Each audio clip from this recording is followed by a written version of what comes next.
पाचोरा तालुक्यातील पिंपरी खुर्द येथे श्री स्वामी समर्थ सेवा केंद्रा अंतर्गत स्वामी जयंती निमित्तानं गेल्या 7 वर्षापासून स्वामी जयंती उत्सव अतिशय उत्साहात पालखी सोहळा मिरवणूक काढण्यात येते। सकाळी भूपाळी आरती झाल्यानंतर पालखी सोहळ्याला सुरुवात करण्यात आली व संपूर्ण गावामध्ये महाराजांची महामिरवणूक वाद्यांच्या गजरात, ढोल ताशांच्या गजरात घरोघरी गुढ्या, तोरणे, सडा, समार्जन रांगोळ्या व पायकड्या टाकत तुळस, कळस आणि भारतीय संस्कृतीचं प्रदर्शन करत अतिशय शिस्तीमध्ये महामिरवणूक करण्यात आली। मिरवणुकीनंतर महाराजांची आरती व मार्गदर्शन करण्यात आले। महाप्रसादाने कार्यक्रमाची सांगता करण्यात आली। या कार्यक्रमासाठी संपूर्ण गाव सहभागी झाले। अतिशय आनंदानं हा कार्यक्रम सर्वांनी मिळून पार पाडण्यात आला। या कार्यक्रमासाठी प्रमुख उपस्थिती पाचोरा येथील गायकवाड आप्पा, ओमकार बापू, दत्तूभाऊ पोलीस पाटील, कृष्णा पाटील, संजय पाटील, गजानन भाऊ लाधे, दीपक मुलमुले, प्रभाकर कंकर, दौलत नाना, अशोक बापू, सुखलाल नाना, भीमराव आप्पा, संजय आप्पा, संजय पडोळे, अरुण पाटील, ज्ञानेश्वर पाटील, डॉक्टर दत्तू पाटील, गोकुळ पाटील, दत्तू साळुंखे व ग्रामस्थ सेवेकरी बंधू भगिनी मोठ्या संख्येने उपस्थित होते। कडेवडगाव येथील सेवेकरी संदीप पाटील यांनी उपस्थितांना अनमोल असे मार्गदर्शन केले। कार्यक्रमाचे सूत्रसंचालन प्रमोद पाटील सर यांनी केले। अतिशय उत्साहपूर्ण वातावरणामध्ये कार्यक्रम संपन्न झाला।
श्री स्वामी समर्थ। परब्रह्म भगवान श्री स्वामी समर्थ महाराज आपले सर्वांचे हृदयस्थान परमपूज्य गुरु माऊली आपल्या गावातील ग्रामदेवता चंद्री देवताने वंदन वापर मोठ्या संख्येने उपस्थित सर्व सेवेकरी बंधू भगिनी ग्रामस्थ सर्वांना मनापासून नमस्कार। श्री स्वामी समर्थ। खरं तर आज या कार्यक्रमाचा औचित्य असं आहे की त्या श्री स्वामी समर्थ महाराजांचा जन्मोत्सव म्हणजे जयंती आहे आणि या जयंतीच्या निमित्तानं गेल्या 7-8 वर्षापासून आपण आपल्या या पिंपरी केंद्रांतर्गत भव्य असा पालखी सोहळा आणि या पालखी सोहळ्याच्या निमित्तानं घराघरापर्यंत महाराज पोहोचले जावे आणि महाराजांचा आशीर्वाद प्रत्येकाला मिळावा हा मुख्य हेतूतून हा त्या ठिकाणी दरवर्षी पालखी सोहळा आपण या ठिकाणी करतो. खरं तर या पालखी सोहळा करत असताना तुमच्या गावाचा उत्सव जर बघितला आणि सर्व या ठिकाणी जे गावकरी आहेत ते एवढा अनमोल सहकार्य या कार्यक्रमाला करत असतात की एक आगळा वेगळा प्रकारचा उत्साह आपल्या गावामध्ये होतो. आणि खऱ्या अर्थानं स्वामींची आपल्या गावावरती कृपा आहे आणि म्हणूनच एवढं मोठं कार्य गेल्या 5-6, 7-8 वर्षापासून या ठिकाणी आपण हा कार्यक्रम करत आहोत आणि एक चांगल्या प्रकारचं प्रतिसाद तुम्ही सर्वजण देतात. खरं तर आपल्या गावाचं भाग्य आहे की आपल्या गावामध्ये स्वामी समर्थ महाराजांचे कार्य आलं. या कार्याच्या माध्यमातून काय आहे की या कार्याच्या माध्यमातून खऱ्या अर्थानं जे संस्कार संस्कृती आहे की ती आपली टिकली पाहिजे आणि घराघरामध्ये रामराज्य आलं पाहिजे, घराघरात गोकुळ आणलं पाहिजे, गावागावात रामराज्य आलं पाहिजे, गावं निर्व्यसनी झाली पाहिजे. तरुण मंडळीला त्या ठिकाणी आता बरेचसे व्यसन लागलेलं आहे, त्या व्यसनातून ही मंडळी मुक्त झाली पाहिजे. आपल्या दैनंदिन जीवनामध्ये अनेक प्रकारच्या समस्या आहेत. मानवी जीवनामध्ये म्हटल्यानंतर किंवा प्रपंच म्हटल्यानंतर अनेक प्रकारच्या समस्या आपल्या मानवी जीवनामध्ये येतात. या समस्यावर जर आपल्याला खऱ्या अर्थानं कार्य जर कोणी करत असेल तर हा दिंडोरीपणे श्री स्वामी समर्थ सेवा मार्ग काम करतो. आणि आपल्या दैनंदिन जीवनामधल्या ज्या काही समस्या, दुःख, प्रश्न, सगळ्यात मोठी समस्या मानव जातीपुढे आता एक आहे ती म्हणजे मनशांती. ही मनशांती आपल्याला बाजारात कुठेच विकत मिळत नाही. ती जर तुम्हाला प्राप्त करायची असेल तर तुम्हाला आध्यात्मिक मार्गात यावं लागेल, स्वामी समर्थ सेवा केंद्राची पायरी चढावी लागेल. त्यावेळेस तुमच्या जीवनामध्ये प्रपंच आणि परमार्थ या दोन्ही गोष्टी साध्य होतील आणि हवी असणारी मनशांती की जी बाजारात कुठेच विकत मिळत नाही आणि जे संस्कार कुठे विकत मिळत नाही ते संस्कार आणि मनशांती श्री स्वामी समर्थ सेवा मार्गाच्या माध्यमातून तुम्हाला आपोआप मिळणार आहे. आणि म्हणून तुम्ही बघा बाजारामध्ये सगळे दुकान आहे, पण असं कुठे दुकान आहे का तुमच्या गावामध्ये की 100 रुपये घ्या 1 किलो मनशांती द्या, 100 रुपये घ्या आणि अर्धा किलो संस्कार द्या, असं कुठंच नाही. तर ते संस्कार आणि शांती जर तुम्हाला पाहिजे असेल, जीवनाचा अर्थ जर तुम्हाला खऱ्या अर्थानं प्राप्त करून घ्यायचा असेल तर तुम्हाला आध्यात्मिक गुरु शिवाय पर्याय नाही. म्हणून आपल्या संतांनी म्हटलेलं आहे, ज्याने गुरु नाही केला त्याचा जन्म वाया गेला. म्हणून गुरु करा, गुरु करा, गुरु शिवाय नाही तुझा आधार, हे संतांनी सांगितलेलं आहे. आणि म्हणून आपल्या जीवनामध्ये प्रत्येकाला गुरुची आवश्यकता आहे आणि ती आध्यात्मिक गुरु जर आपल्याला योग्य मिळाले तर आपल्या भवसागराची नौका आहे ना ती आपोआप पार होत असते. नाहीतर तुम्हाला सांगतो, संसारामध्ये जीवनामध्ये किती काही करा, माणसाला त्या ठिकाणी शांतता नाही आणि त्याचं ज्या इच्छा आहे त्या कधी पूर्ण होत नाही. त्या पूर्ण करायचं असेल तर आध्यात्मिक गुरुचा मंत्र तुम्हाला करावा लागतो, तरच ही मन खऱ्या अर्थानं शांत होतं, मनाला आधार मिळतो आणि खऱ्या अर्थानं मानवी जीवन धन्य होतं.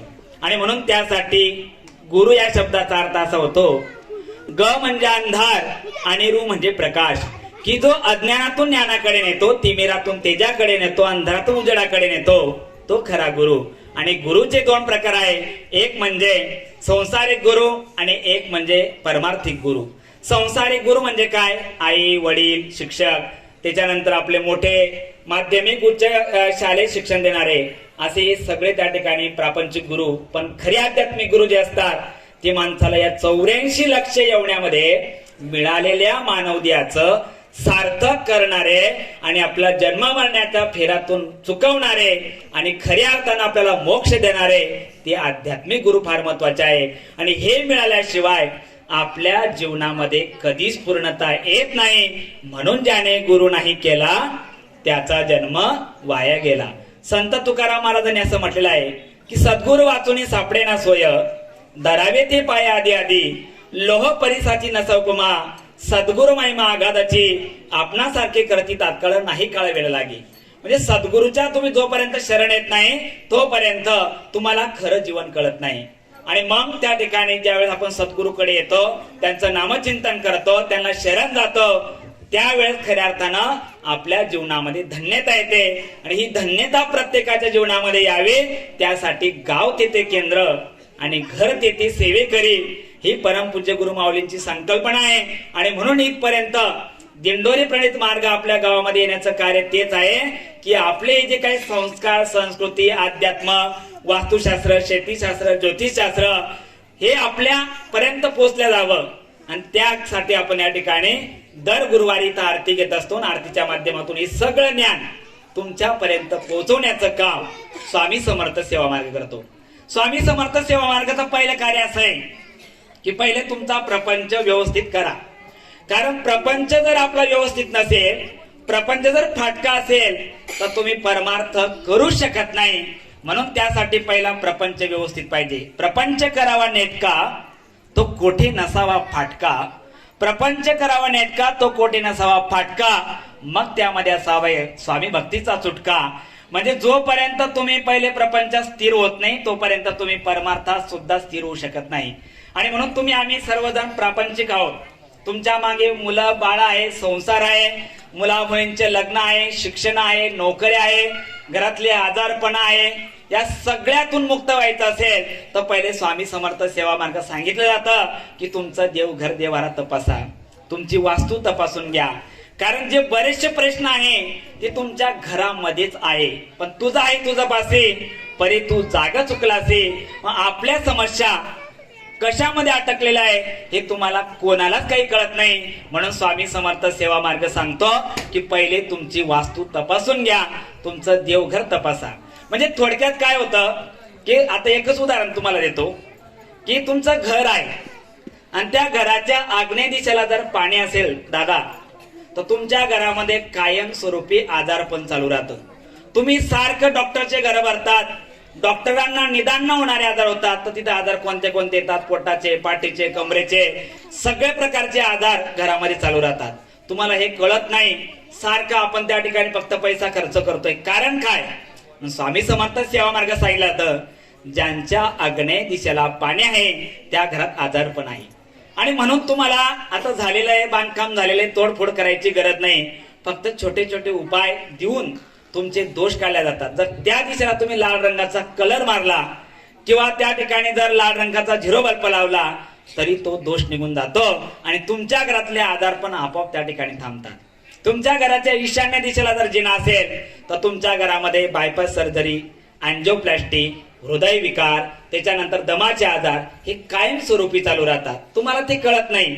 आणि उत्तर ईशान्य ही कुबेराची दिशा आहे. त्या दिशेला जर तुमच्या घरात जिना, जड वस्तू असेल तर तुम्ही कायम कर्जात बुडालेले असतात. तुमचं कर्जच फिटत नाही. मग याच्यावरती काय उपाय आहे? तर याच्यावरती फक्त त्या दिशेला हिरवा रंगाचा कलर मारा, हिरवा रंगाचा झिरो बल्ब मारा किंवा तो जिना जर तुम्ही त्या ठिकाणी बदलवला तर हे दोष सुद्धा तुमच्या घरात राहत नाही. तोडफोड न करता सुद्धा उपाय स्वामी समर्थ सेवा मार्गात सांगितलेला आहे. त्याच्यानंतर घरामध्ये दक्षिण दिशेला जर दरवाजा असेल तर कायम त्या घरावरती संकट चालू राहतात. हे संकट जर येऊ द्यायचे नसेल तर फक्त द्रोणागिरी पर्वत उचललेला मारुतीचा फोटो लावा, दक्षिण दिशेचे दोष निघून जातात. काही एवढं मोठं त्या ठिकाणी काही करायची गरज नाही. छोटे छोटे उपाय आहे पण ते जर तुम्ही केले तर नक्की तुमच्या जीवनामध्ये चांगले सकारात्मक बदल होतात. ज्या लोकांच्या नैऋत्य दिशेला दरवाजा आहे, घराच्या नैऋत्य दिशेला खड्डा आहे, असे लोक कायम आजारापणामध्ये बुडाले. कायम त्या मालकाला कॅन्सरचे आजार किंवा अपघात योग, हात मोडणे, पाय मोडणे हे जे प्रकार घडतात हे नैऋत्य दिशेतून येतात. म्हणून त्यासाठी तुम्हाला तोडफोड न करता तिथे एक पिरॅमिडची पट्टी लावा स्वामी समर्थ सेवा मार्गातून. तिथे काय उपाय असतात? लाल रंगाचा कलर त्या ठिकाणी त्या दरवाजाच्या चौकटीने मारा, तुमचा दोष निघून जातो. म्हणून हे सांगण्यासाठी खऱ्या अर्थानं स्वामी समर्थ सेवा केंद्र आहे. अनेक प्रकारचे शेतकरी आहे पण शेतीवर अवलंबून आहे. शेती का पिकत नाही, शेतीचे कारण काय हे सुद्धा या मार्गातून सांगितलं जातं. म्हणून जो शेतामध्ये मसोबा असतो आपल्याकडे, फक्त तुम्ही त्या मसोबाला दर अमावस्याला एक बाजरीची भाकर, शेंगदाण्याची चटणी, कांदा, निंबू याचा नैवेद्य दाखवा, शेंदूर लावा. बघा तुमच्या शेतीमध्ये एवढी बरकत राहील की तुम्हाला त्या ठिकाणी काहीच कमी पडत नाही. आणि जी 4 मुहूर्त असतात, दिवाळी पाडवा, गुढी पाडवा, अक्षय तृतीया, विजयादशमी, दसरा, या 4 मुहूर्तांना आपल्या शेतीला नैवेद्य दाखवा. नैवेद्य म्हणजे काय? शेताच्या मधोमध खड्डा करायचा, तिथं त्या ठिकाणी तो आपण जे बनवल्या नैवेद्य तिथं थोडीशी तिचं खड नारळानं वटी भरा. बघा तिच्यापासून आपण उत्पन्न घेतो, तिच्यापासून घरदार बांधतो. त्या शेतीतून आपण त्या ठिकाणी एवढा गाड्या, घोड्या सगळं घेतो आणि त्या शेतीला आपण एक नैवेद्य दाखवू शकत नाही का? परंतु आपण हे विसरतो की ती सीता माता आहे. सीता माता म्हणजे सीतेचा जन्म शेतीतून झाला, तिचा बरोबर शेती झाली म्हणून ती सीता माता आहे, भगवान विष्णूंची पत्नी आहे. म्हणून समुद्र वसने देवी पर्वतस्तन मंडले विष्णू पत्नी नमस्तुभ्यम पादस्पर्श क्षमस्वमी. सकाळी उठल्यानंतर सांगितलंय पूर्वाचार्यांनी की उठल्यानंतर पहिले धरणीचं दर्शन करा, कारण तिच्यावर आपण दिवसभर चालतो, तिच्यावर दिवसभर खेळतो, दिवसभर गाड्या चालवतो, सगळं तिच्यावर करतो, तिचं उत्पन्न घेतो आणि त्या धरणी मातेला नमस्कार सुद्धा करू शकत नाही. हे आपले संस्कार आहे. म्हणून याच भारतीय संस्कृतीत सांगितलंय की धरणी माता ही विष्णूंची पत्नी आहे. म्हणून सीता ही त्या ठिकाणी सीता माता आहे. तिला 4 मूर्ता नैवेद्य दाखवा, तुम्हाला ती कधीच आयुष्यात कमी पडू देत नाही. म्हणून शेतीशास्त्र अशा अनेक गोष्टी स्वामी समर्थ सेवा मार्गाने इथं शिकवलेल्या आहे. सगळ्यात महत्वाचा विषय सांगतो, त्या ठिकाणी थांबतो कारण वेळेचं आपल्याला थोडं बंधन आहे. तर आपल्या स्वामी समर्थ सेवा मार्गात संस्कार बालसंस्कार दर रविवारी घेतला जातं. हे संस्कार कशासाठी माहितीये का? हे आपले जे मुलं बाळ आहे ना, या मुला बाळांना आता संस्काराची फार नितांत गरज आलेली आहे. कारण भविष्यात आपलेच मुलं आपल्याला वागवतील याची कोणाला शाश्वती नाही. आणि म्हणून हे जर तुम्हाला थांबवायचं असेल, गुरुमाऊली म्हणतात वृद्धाश्रम मुक्त भारत करायचा असेल तर तुम्हाला संस्कार देणं फार नितांत गरज आहे. एक वेळेस तुम्ही त्यांच्यासाठी पैसा संपत्ती कमी कमवा, पण त्यांच्यावरती संस्कार करा. ज्या बापाची मुलगी पळून जाते ना, त्या बापाला दुःख विचारा काय असतं. आणि म्हणून त्यावेळेस त्याचं हे सगळं तो मेलेला असतो, फक्त तो शरीराने जिवंत राहतो, मनाने पूर्ण मेलेला असतो. ज्याचा मुलगा व्यसनी होतो ना, तो दारू पिऊन येतो, जेव्हा दांगडो करतो किंवा तो वाद घालतो ना, त्या बापाला विचारा काय दुःख असतं ते. एखाद्या वेळेस एखादा मुलगा ज्यावेळेस आई वडिलांना वेगळं काढतो, त्यावेळेस त्या बापाच्या जीवावर त्या दिवशी सगळ्यात मोठं दुःख असतं. आणि कशाचा परिणाम आहे तर आपण कुठेतरी संस्कार करण्यात कमी पडलो. आणि म्हणून गुरुमाऊलींचं ब्रीद वाक्य आहे, संस्कार केले तर संस्कृती टिकेल, संस्कृती टिकली तर धर्म टिकेल, आणि धर्म टिकला तरच हे राष्ट्र टिकेल. म्हणून तुम्हाला मुलावरती संस्कार फार महत्वाचे आहे. वयगट 1 वर्षापासून, म्हणजे गुरुमाऊलींना गर्भसंस्कार सांगितले आता की गर्भात असताना सुद्धा महिला काय करतात हे फार महत्वाचं आहे. तुम्हाला जर तुमच्या मुलावर चांगले संस्कार करायचे असेल ना, तर पहिले गर्भात संस्कार करा.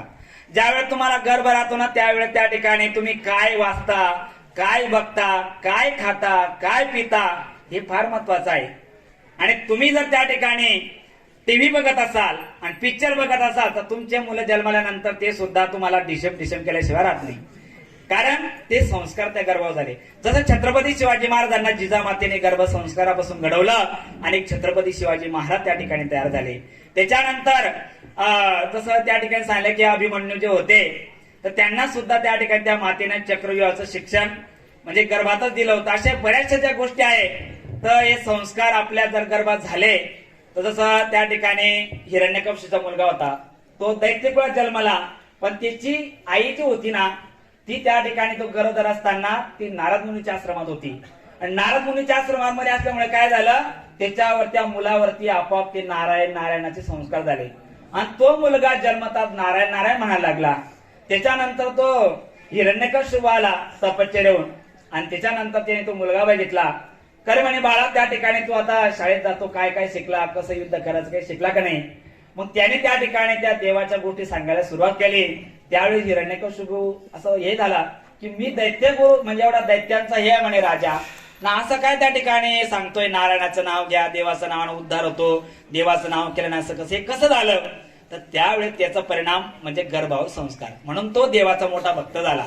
म्हणून तुम्ही काय कोणत्या संस्कारात वाढता हे फार महत्वाचं आहे. म्हणून मुलांवरती लहान वयामध्ये त्यांच्यावर गणेश स्तोत्र, सरस्वती स्तोत्र, नवग्रह स्तोत्र, गायत्री मंत्र, रामरक्षा स्तोत्र हे जर तुम्ही म्हणून घेतलं तर मुलं आयुष्यात कधीच वाईट मार्गाला आणि व्यसनाला जात नाही. त्यांच्यावरती लहान वयामध्ये श्री स्वामी समर्थ हा मंत्र म्हणा, डोक्यावर म्हणा, झोपताना म्हणा, आपोआप त्या मुलावर चांगले संस्कार करतात आणि कालांतरानं त्या ठिकाणी हे मुलावर त्या ठिकाणी भविष्यात संस्कार त्या ठिकाणी घडत असतात, जेणेकरून मुलं व्यसनाला जाईल.